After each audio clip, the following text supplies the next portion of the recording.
God always wins. ព្រះជាម្ចាស់ព្រះអង្គទ្រង់តែងតែឈ្នះ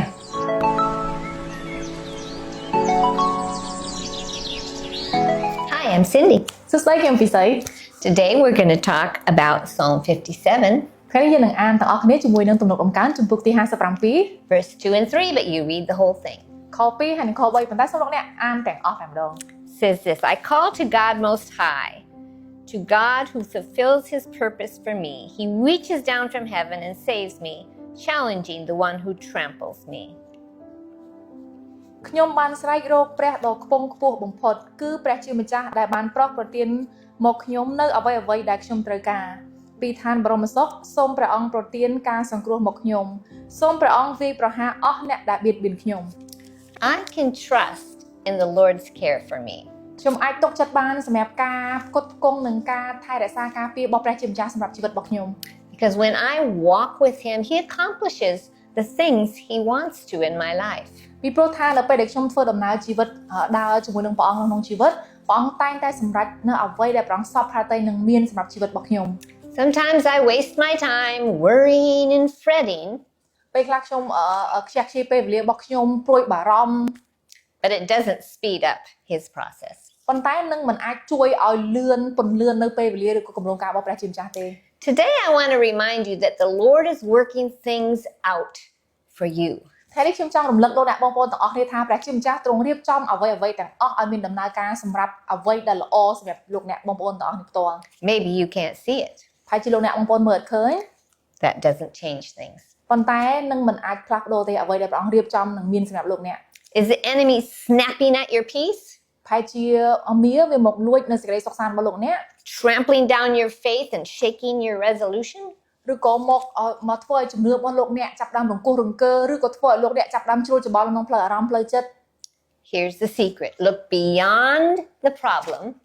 សូមឲ្យនេះគឺជាគន្លឹះរបស់លោកអ្នកបងប្អូនទាំងអស់គ្នាមើលឲ្យផុតមើលឲ្យហួសអំពីបញ្ហាដែលលោកអ្នកកំពុងតែជួប And focus on the Lord who is accomplishing his will in your life. ប៉ុន្តែសូមផ្ដោតចិត្តរបស់លោកអ្នកគំនិតរបស់លោកអ្នកទៅកាន់ព្រះជាម្ចាស់ដែលទ្រង់កំពុងតែរៀបចំអ្វីៗទាំងអស់ឲ្យមានដំណើរការសម្រាប់កិច្ចការដែលល្អរបស់លោកអ្នក The first chapter of Ephesians gives me the assurance that everything is subject to the Lord and under his feet. នៅក្នុងព្រះគម្ពីរអេផេសូបានចែងអំពីអ្វីៗទាំងអស់គឺនៅក្រោមការគ្រប់គ្រងរបស់ព្រះជាម្ចាស់នៅក្រោមព្រះបាទទារបស់ព្រះអង្គផ្ទាល់ The Lord can even send his angels to strengthen me. ព្រះអង្គក៏អាចប្រើទេវទូតរបស់ព្រះអង្គឲ្យមកពង្រឹងយើងមកជួយយើងដែរ Because I'm his child. ដោយសារតែយើងទាំងអស់គ្នាជាបុត្រធីតារបស់ព្រះជាម្ចាស់ And the Lord will stand against my enemy. ហើយព្រះអង្គនឹងឈរការពារយើងនៅមុខខ្មាំងសត្រូវរបស់យើង And the Lord will accomplish his purpose. ហើយព្រះអង្គនឹងសម្រេចនៅគោលបំណងរបស់ព្រះអង្គ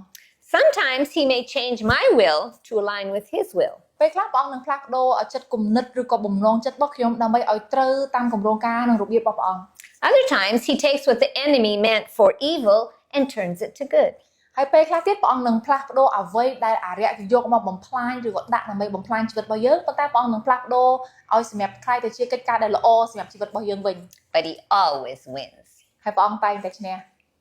When we are attacked, it's not time to kind of cower and have self-pity.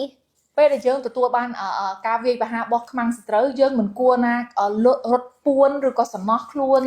It's time to cry out to God like David did, and he will strengthen us and he will save us. ប៉ុន្តែជាពេលដែលលោកបងប្អូនគឺចូលទៅកាន់ព្រះអង្គស្រែកទៅកាន់ព្រះអង្គអង្វរព្រះអង្គយំជាមួយនឹងព្រះអង្គហើយជាពេលដែលព្រះអង្គនឹងជួយនឹងពង្រឹងលោកអ្នកដូចគ្នាដែរ Let's pray. តោះយើងអធិដ្ឋាន Lord, some days I feel like everything is going wrong,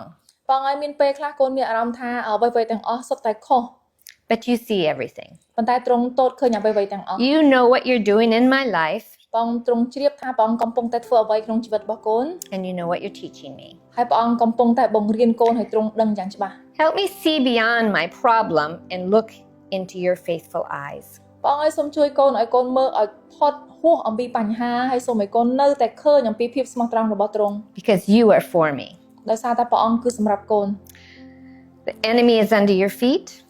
អារក្សវានៅក្រោមព្រះបាទទារបស់ព្រះអង្គ and you are leading me and guiding me as my shepherd. ព្រះអង្គដឹកនាំកូនព្រះអង្គទៅជាមួយកូនទ្រង់ជាអ្នកគង្វាលដ៏សែនល្អ Lord, I choose today to stay close to you, បងឲ្យកូនជ្រើសរើសថ្ងៃនេះថាកូននៅជាមួយនឹងព្រះអង្គ to carry the fragrance of your love. ហើយកូននឹងទទួលយកនៅសេចក្តីស្រឡាញ់របស់ព្រះអង្គដ៏សែនក្រអូបមួយនេះ your mercy and your hope to others. ព្រះគុណរបស់ព្រះអង្គព្រះハរតីសប្បុរសរបស់ព្រះអង្គហើយទៅកាន់បងប្អូនដទៃទៀត I choose to walk in your path, កូនជ្រើសរើសដើរនៅក្នុងមាគ៌ារបស់ព្រះអង្គ so teach me to know your voice, សូមជួយកូនឲ្យកូនស្ដាប់ឮព្រះសូរសៀងរបស់ទ្រង់ and I trust you to finish the work you've started in my life. ហើយកូនទុកចិត្តព្រះអង្គសម្រាប់គ្រប់ទាំងកិច្ចការល្អទាំងអស់ដែលព្រះអង្គបានចាស់ដើមក្នុងជីវិតរបស់កូនទ្រង់ជាអ្នកបញ្ចប់ In Jesus' name, amen. ក្នុងព្រះនាមព្រះអង្គម្ចាស់ព្រះយេស៊ូវគ្រីស្ទអាមែន